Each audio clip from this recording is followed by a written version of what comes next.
All right, buckle up, listeners. Today we're going deep on something I bet you use every single day, but probably don't think much about. What's that? The uniquely South African 3-pin plug. Ah, yes, those. We got some excerpts from a wiring guide sent in, and we're going way beyond just the how-to today. Sounds good. We're uncovering the cool reasons behind these design choices. You with me? Absolutely. I think a lot of people just take plugs for granted. Totally.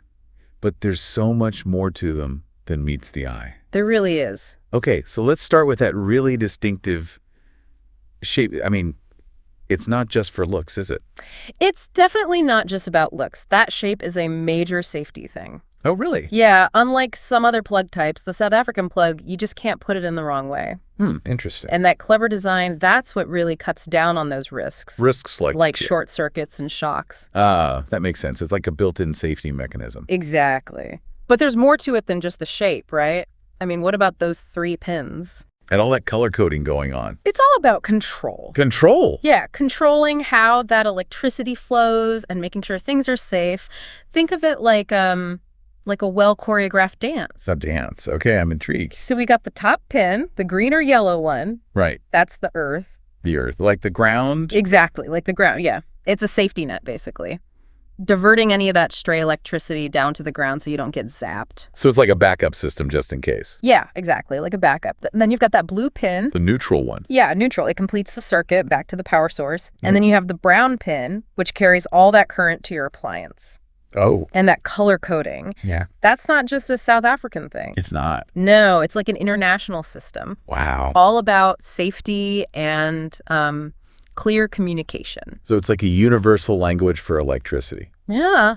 I like that. Now, the guide I was looking at, it mentioned something about SANS 164.0 compliance. What does that actually mean, like in a practical way? Oh, that's SANS 164.0, and that's our South African national standard for wiring.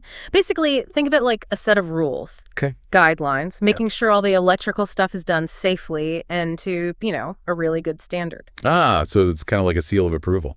It is like a seal of approval, guaranteed to meet all the necessary safety stuff. So you know your electrician did their homework and passed the test. Yeah. Gives you peace of mind. Exactly, yeah. And understanding that standard, even just the basics, I think it helps you be more aware of potential safety things in your own house. That's so true. Okay, now I'm really curious about the actual wiring part. The guide listed all the tools and materials, and it seems pretty straightforward. Wire strippers, screwdrivers, the plug itself. Right. But one thing really stuck out to me. The guide really pushed using insulated tools. Yeah. Why is that so important?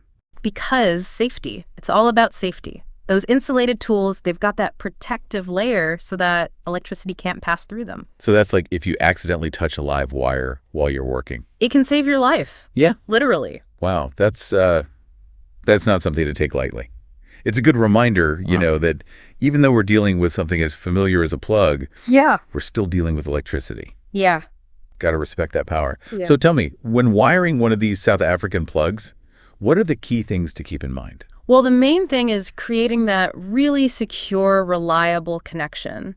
Every step you take, stripping those wires, connecting them to the right spots, right, tightening those screws, it all works towards that. And the guy, it really emphasized those color codes, didn't it? Oh, absolutely. Getting those wires matched up to the right terminals, that is crucial. Yeah. Get it wrong, and, you could have an appliance that doesn't work right. Or worse, right? Or even worse, like a dangerous situation. Okay, so green or yellow to earth. Yes. Blue to neutral. Yeah. And brown to live. Simple as that. That's it. No room for error there. Nope. But even with the right connections, you can still mess things up, can't you? The guide had this whole section on common errors. To be honest, it made me kind of nervous. Yeah, I get that. It's easy to get too comfortable when you're doing something that seems simple. I guess so. But even those tiny little mistakes, they can have big consequences when you're working with electricity. So what are some of the most common mistakes, the ones we should all be watching out for? Well, a really common one is stripping the wires the wrong way. What do you mean? You got to remove enough of that insulation so you get a good connection, but not so much that you have, bare wire showing. That can be dangerous. Oh, I see. It's delicate work. Like a delicate surgery, but for your electrical wires. Exactly. And another common mistake, not tightening those screws enough. Really? Yeah, you get a loose connection, and that can cause arcing. Arcing? What's that? Arcing is like, it's where the electricity jumps between those loose connections. Oh, okay. And it generates a lot of heat. Oh. And that can damage your plug, your appliance, even start a fire. Wow. Okay. So every twist and turn really matters. Little details, big impact. Absolutely. Any other wiring blunders we should be aware of? Yeah, so many people don't realize how important it is to use cords and wires that aren't all messed up. Oh, right. You know, like that old frayed cord you've been meaning to replace. Yeah, I have a few of those lying around. They can be a major safety hazard. Seriously. Yeah. Damaged cords, they can lead to shocks, even fires. So don't mess around with those. Okay, noted. I'm going to go check all my cords when we're done here. Good idea. So we've got the wiring basics. We know what mistakes to avoid. But what about safety precautions in general? I mean, this guide really stressed that we're dealing with powerful stuff here. Electricity demands respect. It really does. So what are the big things to keep in mind when we're working with electricity? Okay, golden rule. Always, always, always make sure the power is off before you start messing with anything electrical. Right. Like double check that circuit breaker, make sure it's switched off, or unplug the thing you're working on. I want to become part of the circuit. Exactly. Okay, so power off. What else? We already talked about using insulated tools, but can't hurt to repeat that one. Right. Also, work in a dry area. Water and electricity, not a good mix. No wiring plugs in the bathtub. No, definitely not. And keep the kids and pets away from your work area. Common sense, but important. Definitely. And this is a big one. If you are ever, even a little bit, unsure about anything, call an electrician, a qualified one. Safety first. Always. All right, so let's say we've got the plug wired safely. How do we keep it safe? How do we make sure it stays working right? What about maintenance? Good question. Regular inspections are super important, just like you'd check the tire pressure on your car Right. or your smoke detectors. You gotta give your plugs a once-over every now and then. Look for what? Like cracks in the casing. Are any of the wires frayed? Are the connections loose? It's like a regular health checkup for your plugs. Yeah, Exactly. I can do that. What about cleaning? Oh, yeah. Keeping those plugs clean, that's important too. Really? Yeah, dust and debris can build up around them, Yeah. and that can make them not work as well. It can even be a fire hazard. Wow, so a little dusting goes a long way. Yeah. I can handle that. What about overloading those circuits? Should we be worried about that? You should be mindful of it. When you overload a circuit, you're putting a lot of strain on the whole system, Okay. and that can cause all sorts of problems. Like what? Overheating, blown fuses, even fires. Just be aware of how many appliances you have plugged into a single outlet. Spread the power, love. Don't overload those circuits. Any other plug maintenance wisdom you can share? Here's one a lot of people don't think about. Don't yank on the cord to unplug something. Oh, yeah, I've done that. Always grab the plug itself and pull it straight out. Noted. I'm definitely going to be more careful about that. Okay, so we've covered a lot, from how these South African plugs are designed to all those safety tips. But, earlier you mentioned that this color coding system, it's not just in South Africa. Yeah, it's used in a bunch of places. So does that mean, like, other countries have their own unique plugs and electrical systems? Oh, yeah, totally. Each country, it's like they have their own electrical personality. Personality, yeah. Yeah, influenced by, all sorts of things. History, how technology's developed, even national pride sometimes. That's so cool. It is. So we've learned about South African plugs, but it sounds like there's a whole world of plugs out there. There is. Each one with its own story. Where do we even begin? Well, why don't we start with a place that's known for its diversity? Okay. Europe. Ah, Europe. Good choice. If you've ever traveled there, I'm sure you've seen it. They've got a wild mix of plug types. I have, yeah.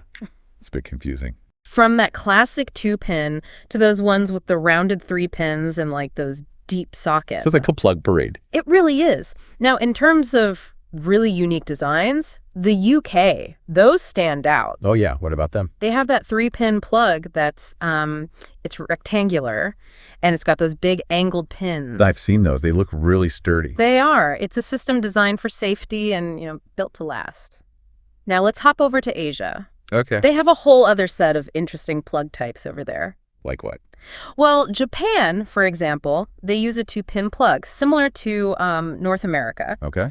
But the thing is, they run on a lower voltage. Oh, so even if your plug fits, it doesn't mean your appliance is going to work. Nope. That's why it's always a good idea to check the voltage before you travel internationally. Always. Good reminder. Voltage is just as important as the plug itself. And now, if we go down to Australia and New Zealand, Okay. they have this unique 3-pin plug with like angled flat pins. Wow, it's amazing how something as simple as a plug can be so different from country to country. It is. I mean, it really shows you how interconnected our world is. Yeah, And it's really a testament to how inventive people are. totally agree. All those different plug types, they really show how technology keeps evolving. They do. They remind us that there's always something new to learn about, even those everyday things we take for granted. Absolutely. Now, speaking of learning, it looks like we have some questions from our listeners all about those South African plugs. Perfect. Let's dive into those questions and see what we can uncover. All right. Looks like we've got some curious listeners out there ready to tackle some of those questions about South African plugs. Yeah, let's do it. What do we have? Okay, so first up, back to basics. Back to basics. Yeah, someone wants those wire color codes again. Oh, right. The language of electricity. I can see how it's easy to get those mixed up. Yeah, and it's important to get them right. Definitely. So in South Africa, that green and yellow wire, that's always your earth. The safety net. All right, the one that goes to the ground. Exactly. Then we have blue for neutral. That's the one that completes the circuit. And brown is for the live wire carrying all that current. Green, yellow for earth, blue for neutral, brown for live. Got it. Perfect. Okay, here's an interesting one. Someone wants to know if they can wire a plug themselves, even if they have zero experience. It's a good question. And honestly, it's one we get asked a lot. I bet. Technically, sure, you can follow a guide. But I always say, be careful. Yeah. Electricity, it's not something to play around with. If you're Yeah. not sure about anything, any step at all, just call an electrician, a qualified one. Better safe than sorry, especially with electricity. Exactly. Okay, here's one a lot of people can probably relate to. What happens if you wire a plug and it just doesn't work? First, don't panic. Okay, good advice. Just double check all your connections. Make sure those wires are really secured to the right pin and that those screws are nice and tight. Makes sense. Sometimes it's just a loose connection, that's all. So start with the basics before you assume the worst. What if, though, all those connections look good, but the plug still doesn't work? What then?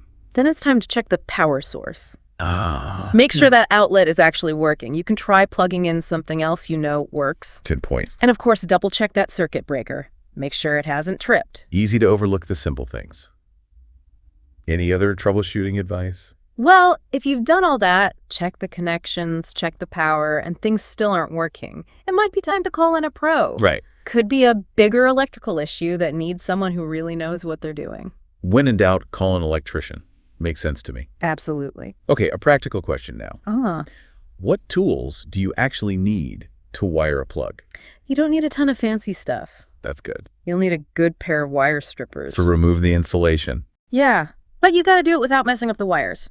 And some screwdrivers, both flathead and Phillips, that's for loosening and tightening the screws that hold those wires in place. So basically tools that most people probably already have at home. Probably. All right, last question. How can you make absolutely sure your plug is safe to use? That is the most important question. Always, and I mean always, double check those connections against the color codes. Then make it a habit to inspect those plugs regularly. Like we were talking about before. Yeah. Look for anything that seems off. Cracks, frayed wires, loose connections, anything like that. So those regular checkups are super important, huh? Both for safety and for peace of mind. They really are. And another thing, don't overload those circuits. Right, don't plug too many things into one outlet. Yeah, exactly. And last thing, if any part of that plug gets damaged, just replace the whole thing. Good advice. Wow. We have covered so much ground today, from how those unique South African plugs are designed to staying safe while wiring and all those essential maintenance tips. We really have. But I think what's really cool is that we've all learned a lot more about the world of plugs and electrical systems, stuff we usually don't even think about. Totally agree. It's amazing how something so ordinary can teach us so much about, well, everything. Technology, safety, even how different cultures do things. Exactly. So next time you plug in your phone and flip on a light switch, take a second to think about the amazing system behind it all. Yeah. And that global network of electricity that powers our modern lives. Thanks for joining us in this electrifying deep dive.